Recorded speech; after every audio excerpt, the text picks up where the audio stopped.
Hi everyone, Charles with you here on a Friday afternoon. Archbishop Carlo Viganò said he is praying intensely for the success of the Abuse Summit happening next week at the Vatican, but he fears that there is no sign that Pope Francis, along with organizers, is willing to attend to the real causes of the clerical abuse crisis. In a February 10th essay published by the National Catholic Register as part of its Abuse and the Way to Healing symposium, the former nuncio to the United States offered some questions that he says reveals a lack of genuine willingness to address the crisis. Viganò's first questions concern the reluctance of those who have planned the February meeting to address the problem of predatory clerical sexual misconduct with non-minors. Why will the meeting focus exclusively on the abuse of minors, he asked. These crimes are indeed the most horrific, but the crisis in the United States and Chile that have largely precipitated the upcoming summit have to do with abuses committed against young adults, including seminarians, not only against minors, the Archbishop continued. Almost nothing has been said about sexual misconduct with adults, which is itself a grave abuse of pastoral authority, whether or not the relationship was consensual.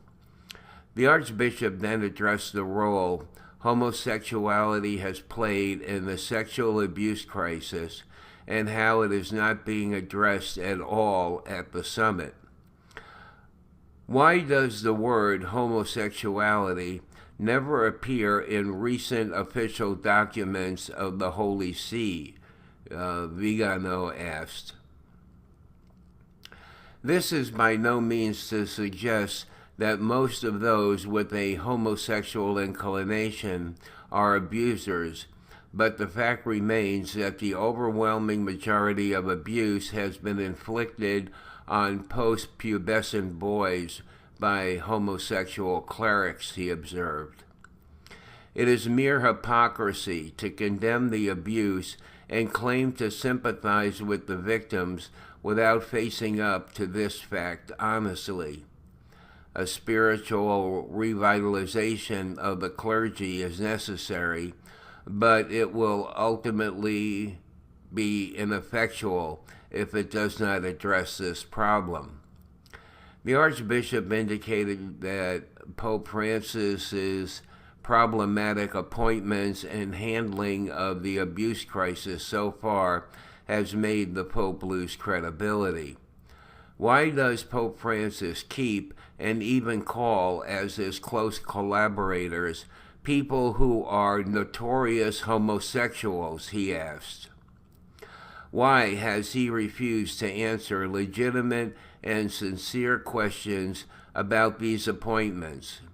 In doing so, he has lost credibility on his real will to reform the Curia and fight the corruption, he added. In his first testimony, in which he said that Pope Francis knew about then Cardinal McCarrick's sexual predation on young priests and seminarians, Viganò alleged Vatican insider Cardinal Francesco Coco Palmario, Archbishop Vincenzo Paglia, Cardinal Edwin Frederick O'Brien, and Cardinal Renato Raphael Martino belong to a homosexual current. Recently, Pope Francis appointed the former housemate of the disgraced Theodore McCarrick, Cardinal Kevin Farrell, the papal Calmer Lengo. In this role, Cardinal Farrell will administrate the Vatican when Francis dies or resigns until his successor is elected. Well, there's a scary thought. Viganò believes that doctrinal and moral corruption of authorities in the seminaries is responsible for the clerical sexual misconduct of recent decades. It is evident to all that a primary cause of the present terrible crisis of sexual abuse committed by ordained clergy, including bishops, is the lack of proper spiritual formation of candidates to the priesthood, he said. That lack, in turn, is largely explained by the doctrinal and moral corruption of many seminary formators, corruption that increased exponentially beginning in the 1960s. There's a little bit more to this. Certainly those who suffer from deep-seated same-sex attraction should never be admitted to seminary, Viganò stated. Moreover, before any seminarian is accepted for ordination, he must not only strive for chastity, but actually achieve it. He must already be living chaste celibacy peacefully and for a prolonged period of time. For if this is lacking, the seminarian and his formators cannot have the requisite confidence that he is called to the celibate life. Viganò indicated that the paramount responsibility for the preparation of men for the priesthood lies with the bishops, and stated that any bishop who covers up sexual misconduct should be removed from his office. Well, it seems to me that could be quite a few of them, but that'd be good.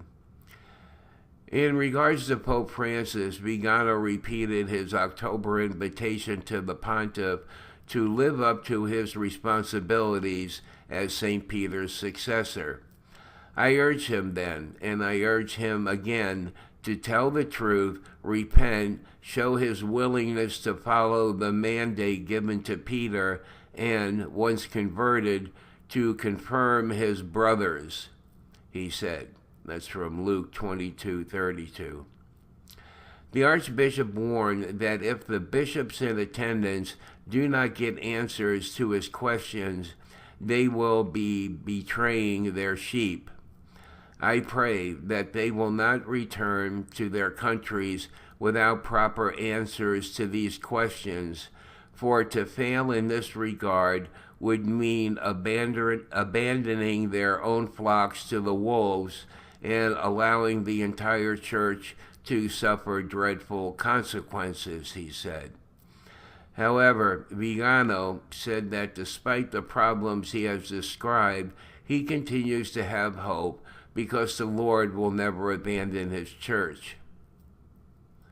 And that'd be about it. That's pretty much the whole article there. Okay, well, always good to hear the Archbishop speak up. He's always got good things to say.